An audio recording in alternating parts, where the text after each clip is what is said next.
Are you pinning every week, but wondering what's actually working and what's just noise? Let's fix that today.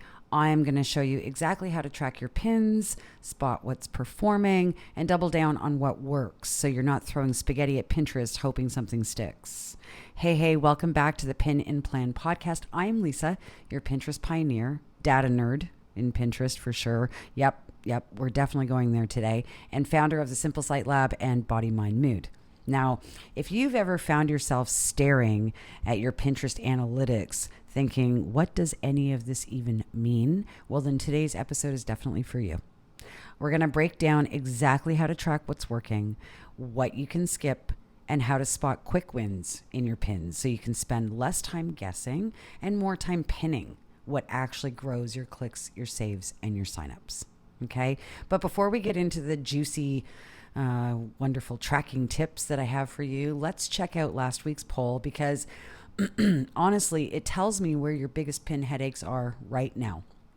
Okay, so last week I asked those of you who are listening, what do you struggle with most when it comes to pin headlines, creating them, using them, right? And you did not hold back. So thank you for that. So number one, coming in big, coming up with ideas. That was like the biggest group of votes, how to come up with ideas, what to come up with. Second came in at making them stand out, right? Keeping them short enough for pins. So not making those really long, headlines, right? Keeping them nice and short for pins. Testing what works, okay? And yep, of course, all of the above for my overthinkers out there who are listening. I feel you. Some of you did say all of the above. So remember, your feedback says loud and clear to me, you're ready for clarity, right? You want to test headlines, designs, calls to action or CTAs, board topics. You've got to track what's actually working, people, right? That's the name of the game on Pinterest. So let's dig into why tracking your Pinterest data is a total game changer and how it keeps you from sort of pinning blind. Because I know that I've done it, and I'll admit it, no judgment on anybody, but pinning blind is a pretty common thing for most pinners. Okay, so here's the Pinterest truth bomb, right? Pinterest is a slow burn. What does that mean? It means that you won't set up your account, for example, and then it'll just go viral overnight, right? It takes time to learn. The algorithm takes time to learn who you are, your business, your profile, the content that you share, including right everything down to your website. And I really believe that the algorithm is like somehow has to trust you before anything truly happens. So slow burn equals time, and time for the algorithm to get to know you. But when you know what works on Pinterest, you can totally work it like a pro. Okay. Now, most small businesses I see just post pins and cross their fingers. There's a small group of businesses on Pinterest who are really calculated and very strategic about what they pin and how they pin and when and so on. But a lot of us, well, not so much. Now, they never check what's driving clicks, saves, or signups, right? They just sort of end up repeating what feels good, not what actually works. Now, when I say repeating what feels good, a lot of us pin for ourselves indirectly. We don't actually think about the audience. We don't actually think about that individual pinner that sees our pin and clicks on it. We're pinning what we know, what we like, and what feels good to us, and we keep doing it. Okay, but that doesn't always translate into actually working. So one of the big things, well, there's three things actually that tracking really helps you with, one of which is to spot which designs, which headlines, and CTAs drive real traffic on Pinterest. Tracking also helps you know which boards are bringing you clicks and which ones sort of maybe need a refresh or rebrand or, right? Tracking for sure will help you test new ideas on purpose, not by accident. Right? So, finding out what works, knowing what works before you spend all that time and energy and, right, creating those pins, knowing what to look for, what to do will really help you. And a bonus here, it takes the emotion out of it, right? So you stop pinning because it feels good. You stop pinning the same content because it feels good, but you pin it because you know it's going to drive clicks, impressions, saves, and so on, right? Now remember, your pins are not babies. They're not your babies, right? They're just tests. So if they flop, no worries. You have data to pivot on, right? By tracking your data, you've got the data to make that pivot. If something doesn't work, right, you can change it up. And it's not a big issue.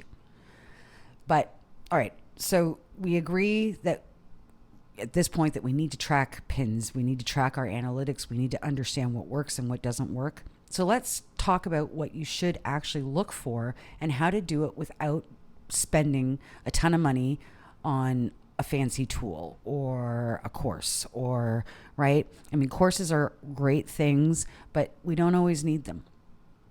So let's use what Pinterest has given us, right? Which is free, right? So, and I know we all like free. So here's what really matters on Pinterest. Pinterest gives you a lot of numbers, big, shiny numbers. But the deal is with the Pinterest analytics, you don't actually need them all. And you don't need to focus on them all. What you need to focus on, and I'm going to list it here for you. And again, I will share these lists that I'm talking about and on the podcast. I will share them in the show notes, so do check it out. So when you're focusing on analytics, focus on number one, impressions. How many people saw your pin? Now, they're not the most important thing in your analytics, but they certainly give you some good information. Second thing you should focus on is saves. Did they think it was good enough to keep or come back later to look at, right? That's really what a save is in my mind. Is I'm going to keep it and I'm going to come back later to look at it. It doesn't mean that they're going to actually act on it. Now, number three is really, really important, although I didn't put it at number one, but number three is super, super important. Outbound clicks. They're kind of like the gold standard on Pinterest. The question you need to ask and focus on, did they click your link? Right? Because if they've clicked the link, then that means they've taken action. Okay? And that's ultimately, what you want, right? You want them to take action. Impressions and saves, well, they're great, but they don't pay bills. Remember that. Number four, top boards. Focus on your top boards. Which boards send you the most traffic? Just like pins, you have boards. Those boards will send you traffic more than other boards. That's why it's so important to keep them, tip top. Okay. And lastly, focus on top pins, which images, headlines, and call to actions do the very best. Okay. Now, just as a side note, the reason I put them in this particular order is because people who, for example, come into the PPC, other pinners, right? Businesses, small business, they tend to look at impressions first, saves second, and outbound clicks third. But really, to my mind, it should be actually outbound clicks, impressions, saves, top boards, and top pins. I put them in the order that I believe most people are actually viewing the analytics. And I don't think, that impressions are everything. Impressions, I've seen, for example, businesses who have 2.2 million impressions every month, but they have 150,000 followers. And some pins may only have 3 saves. Right? So you can kind of gauge what's happening on those accounts, not so much by the impressions, but more by the saves. Now, in terms of outbound clicks, well, of course, I can't see that information, so it's hard to know. But I put them in that order just for your own information. So moving on, here's my no fluff rule. If a pin has really high impressions but low clicks, then the first thing you need to look at, check your headline, check your call to action. They're probably too vague. Maybe they're a little uninspired. Okay, so you might want to freshen those up. If a pin that you've got has high saves but no clicks, that generally, to my mind, means that the content idea was really good, but maybe it needs a better next step or something a little more clear, right? Which then leads into your call to action. Okay. Now, for a quick gut check, if we're still talking about how it feels to pin certain kinds of content, ask yourself, is this pin matching what people actually want? Or better, is this pin matching what my audience actually wants? Or is it pretty just sort of pointless? Right? Is it pretty but has nothing to offer or share? Right? These are the kinds of questions that you need to ask yourself. And so I'm going to just keep moving forward here. So you've got the data, right? Let's say you're tracking everything. You've got all the data. But how do you keep track of it over time? Because it keeps changing, right? Well, this is where my very, very simple very easy pin tracker sheet comes into play. I have taken the time to create this tracking sheet for you. It does it weekly and monthly. And of course, you're going to input the data weekly and then you're going to tally it all up monthly. But that is the takeaway tool this week that I've made. I did share this yesterday on the PBC for PBC members. I gave sort of a little early access, but if you're just tuning in, then you can check down in the notes. The tracker link is there. It's Google Sheets, very easy to use. I've made it very, very straightforward. There are some notes for you, so get in there and do it. Now, each month, with this tracker, you can actually, at month's end, you can actually go in and look and see what's doing really well and what isn't doing really well. And at that point, you can then double down on what's working, right? That's the point of this tracking sheet, is to be able to enable you to double down on what works and what doesn't. Okay. Now, because you all loved my mini test, my 3-second pin test last week on the PBC, and here on Spotify, I decided to do a new one with just a little bit of a twist. It's focused on something that we all seem to forget sometimes. I think we forget it, is our call to actions. Those are kind of like the afterthoughts of, when we're creating a pin. So this week's mini Pinterest test is called the CTA Quick Check. And what it is it's basically the CTA. Think about it. CTA, would you test? So you pull up 3 of your pins and you ask yourself, if you were your dream client, would you click this pin?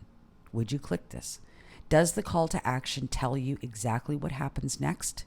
Is it clear why they should click now instead of later? Okay. So again, I'm going to put this little mini test in the show notes so that you can go back to it when you have time. Now, remember, if your call to action is just sort of like read more, try read more and get the freebie, or maybe something like read more and save this. It's one tiny word, but it can make a massive difference. Okay. Use this test before you schedule new pins, before you publish new pins. I can assure you that your future clicks are going to help you. They're going to thank you. Okay.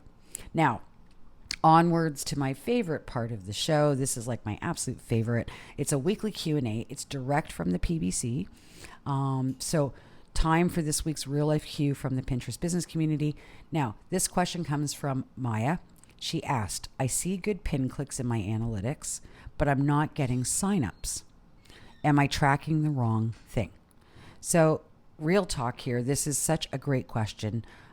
Because it really, it's a level up from just getting clicks. Okay. So if your pins get clicks, but no signups or sales, meaning that they didn't click to your site, or maybe they clicked to your site, but nothing happened, it usually means the problem isn't the pin. Now, no judgment here, and I don't want to offend anybody. It's what happens after the click that really, really matters. Right. So check this out. Does your landing page match what the pin promised? This is the first thing you need to think about if you're asking, hey, got these people to my website, no signups, no clicks, no sales, what's up? So does your landing page match what the pin promised? So if it's a blog post, for example, the last thing you want to do is pin to your main website, like your main homepage. You want to pin directly to whatever you're promising, right? Because you've promised something which has caused the person to want to click and want to go to your site or your store or whatever. So link to that. Okay. It's really important. Think about, is this page easy to skim? Is it clear? Is it mobile friendly? So when you've put your link in and it goes to that particular page, is the page easy to skim? Right? Is it easy to look over? Is it clear? Does it make sense? And more importantly, is it mobile friendly? People, are on their phones, right? People look at things on their phones. They sign up for things on their phones. Not everyone is on a desktop. So that is something you need to consider. Is there a clear sign up or buy button? So you've got this person, they clicked the link off your pin, they've gone to your website. Is there a clear sign up or like a buy button or do something button? Are you telling them what to do? Are you giving them directions? Because remember, kind of, when people click off of your pin onto your site or store or whatever, they're expecting to have to do something or that they want to do, and they need to be told what to do. They don't want to search around, right? And lastly, are you tracking signups in, like, for example, Google Analytics, right? Because hopefully you've got Google Analytics hooked up to your website, not just Pinterest, but are you tracking those signups, right? Can you see what happens, where they're coming from? These are things that you need to look at off of Pinterest, ironically, but off of Pinterest on your site. You've got the pin got them there. Now what? So remember, it's not about tracking the wrong thing. It's about seeing the full journey. So think of it like this: pin, click, convert, right? You want to pin it, you want to click it, you want them to click it, and then you want them to go to your site and you want to convert that, right? That's how you've got to think of it. So thank you so much, Maya, for the question. Now, my favorite, this is like ultimately my favorite part of the show. This is the pin and plan tip of the week. I'm going to give you a power tip here to tie everything we've been talking about all together, including set a tiny sort of tracking routine. So if hopefully you're going to grab my pin tracker sheet. And what I want you to do is spend every sort of maybe Friday or maybe once every Monday, spend about 10 minutes filling in your pin tracker. Look for your top 3 pins that week. Ask yourself, what did they have in common? Was it a really great unstoppable headline? Was it a bold call to action, or maybe an amazing image, right? Think about those things. And remember that tracking is not boring. Tracking is boring until it's not, because it shows you exactly where to spend your time next. Like, we don't like to track. I don't like tracking stuff. Numbers don't do a whole lot for me, but they are necessary when it comes to running a business, when it comes to understanding my analytics on Pinterest, right? So remember, tracking is boring until it's not, because it shows you exactly where to spend your time next. And don't forget, your free pin tracker is linked in the show notes, and it's on my PBC post that I posted yesterday. So go grab it, go use it, right? Get started on it. Okay. Now, new podcast poll of the week, because you guys are so awesome at doing the podcast like polls. I just love it. So here's this week's question. How often do you check your Pinterest analytics? How often do you check? Once a week? Once a month? When I remember? Or maybe never. Okay. Vote here on Spotify or DM me your truth. Okay. No judgment, zero judgment.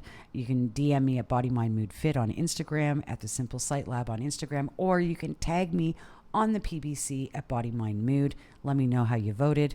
Now let's wrap up, and I'm going to spill a little bit about what's coming next week. So here we go. It's a wrap on episode 5. This is awesome. I mean, I feel so good. Episode 5, I feel really empowered. You're about to pin smarter and not harder, my friends. Just remember that. Smarter, not harder. Here's what we covered in today's episode: why tracking matters way more than guessing. Okay. The 5 numbers you actually need to watch, how to use the free pin tracker, the call to action: would you mini test to bump your clicks? Okay. Pretty easy test. You don't have to do anything except read it and try it. And a real life fix for tracking beyond just impressions and clicks. Now, next week, we are tackling how to refresh and reuse old pins, because you do not have to start from scratch every single week. That's all I'm going to say. I'm just sharing that. Now, a little bit of takeaway for you to do. Vote in the poll or DM me your answer, again, at Body Mind Mood Fit or at the Simple Sight Lab on Instagram. Tag me in the PBC at Body Mind Mood.